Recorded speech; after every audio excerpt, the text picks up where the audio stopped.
नाज़रीन, इतना बड़ाई के पुल बनाता, बट मैं कोई स्टार नहीं हूं। मैं जो भी हूं आप सभी का प्यार है, आशीर्वाद, दुलार। क्या बात है,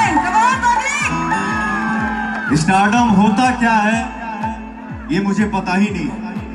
बस मंच पे पहुंचना जाता है, दुनिया के किसी भी कोने में आप लोग गरज देते हैं।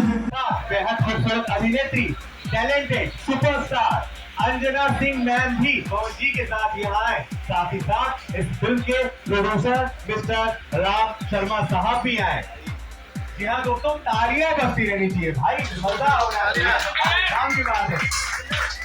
पवन सिंह जी, अंजना सिंह मैम, राम शर्मा सर, ये रहे हमारे साथ। बहुत स्वागत है सर, मजा आ गया, शानदार शानदार। माइक वाले भैया जरा एक माइक और दे दीजिए। पीछे रहेंगे, तालियां बजाइए भाई, ये